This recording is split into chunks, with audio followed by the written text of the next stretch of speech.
Washington, President Donald Trump discussed pardoning former campaign chairman Paul Manafort during a White House meeting in early June, Trump lawyer Rudy Giuliani said Thursday, contradicting White House statements a day earlier denying that any such discussions had taken place. Giuliani said he initiated the meeting after Trump issued a string of pardons this spring to Scooter Libby, Dinesh D'Souza, and Alice Marie Johnson, whose life sentence for a nonviolent drug conviction was brought to Trump's attention by Kim Kardashian. Giuliani said those pardons raised questions about whether Trump was sending a signal to his allies caught up in special counsel Robert Mueller's investigation into Russian assistance to Trump during the 2016 election. "I decided, let's go get an answer," Giuliani said in a phone interview with HuffPost during his Scotland golfing vacation. At the time, more questions were coming to Giuliani from the media about potential pardons for Trump's former national security advisor Michael Flynn and personal lawyer Michael Cohen than about Manafort, but those individuals and others were discussed at the meeting, Giuliani said. "We both agreed that it made sense not to pardon anybody during the pendency of the investigation," Giuliani said. "It was kind of a kick meeting." He said Trump had every right to pardon anyone he wanted, and could well consider pardoning Manafort and others after Mueller's probe is wrapped up. Giuliani said he would not speculate regarding a hypothetical scenario in which Mueller recommends impeachment and Manafort as a key witness. He also said he had not discussed pardons with Manafort's lawyer or anyone who has been convicted or indicted in the Mueller probe. "I won't entertain those conversations," he said. One important consideration, Mueller is looking at Trump's previous pardon offers as potential evidence of obstruction of justice. Mueller had wanted to question the president about previous discussions of pardons for Manafort and Flynn, who is now cooperating with Mueller's team. Giuliani's confirmation of the pardon discussion comes only a day after White House Press Secretary Sarah Huckabee Sanders told reporters that there had not been one. "That's not something that has been up for discussion," she said. "There have been no discussions at the White House on that matter." Huckabee Sanders did not respond to a HuffPost query about her Wednesday statement. But the Washington Post reported Thursday that she provided a new statement saying, "This pardon is not something being discussed in the White House and the president has not made a decision on pardoning Paul Manafort or anyone else." Paul Manafort, then chairman of the Trump campaign, at an event on June 22, 2016.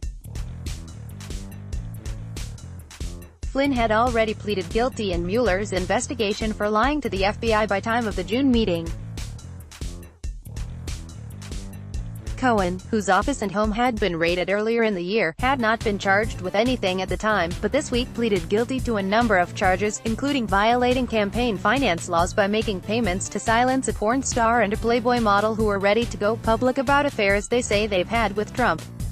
Trump has made it clear in recent days that he believes his former campaign chairman was mistreated and praised Manafort for being brave and refusing to break, despite all of the charges he faced. Last week, while the jury was still deliberating, Trump brushed off a question about whether he'd pardon Manafort but called the situation very sad. Manafort, 69, was convicted in a Virginia federal court Tuesday on 8 tax and bank fraud charges. A single juror prevented his conviction on 10 other counts, according to a Trump supporter who sat on the jury. Manafort will face yet another trial in Washington, D.C., next month on separate charges, including one involving a rarely enforced law requiring foreign agents to register with a Justice Department.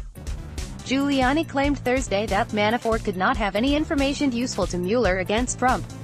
"The guy has nothing to cooperate on," he said. That assertion notwithstanding, legal experts believe that despite his convictions, Manafort still likely holds information that would be valuable to Mueller's team. This is not an ordinary case, and if the witness tells you, "I can give you the President of the United States, if your purpose is to investigate whether there was collusion at the top levels of the campaign, how could you say no?" Harry Sandick, a former federal prosecutor, told HuffPost. So it would make sense for Trump and his legal team to send Manafort a message that he has nothing to worry about in the long run and that he'll be pardoned down the line, Sandick said. But neither Manafort nor Trump can let on that pardoning Manafort is about protecting the president, his son Donald Trump Jr. or his son-in-law Jared Kushner, he added. You'd say these crimes are old. The jury didn't convict on every count. Most people aren't prosecuted for tax fraud. He was selectively prosecuted, Sandick said. Not like, by the way, he's going to send your son to jail if you don't pardon him, Trump Jr. and Kushner both attended a June 2016 meeting at Trump Tower with a Russian lawyer who had offered dirt on Democratic presidential nominee Hillary Clinton. Trump has already used presidential clemency to benefit his political allies. In addition to D'Souza, he has also pardoned former Arizona Sheriff Joe Arpaio, a former Navy sailor who suggested pardoning him would be a good way to antagonize Clinton, and a pair of convicted arsonists whose treatment sparked the occupation of a federal wildlife ranch by right-wing extremists in 2016. Trump has also said he has the right to pardon himself, a claim few Republicans were willing to contest. Related coverage: a jury is deciding Paul Manafort's fate. Then it's Donald Trump's turn. Paul Manafort found guilty in first trial test of Mueller probe. Sessions fires back after Trump attack, says DOJ will not be improperly influenced. Ryan Riley is HuffPost senior justice reporter covering the Justice Department, federal law enforcement, criminal justice and legal affairs. Have a tip? Reach him at ryan.riley@huffpost.com or on Signal at 202-527-9261. Download. Do you have information you want to share with HuffPost? Here's how.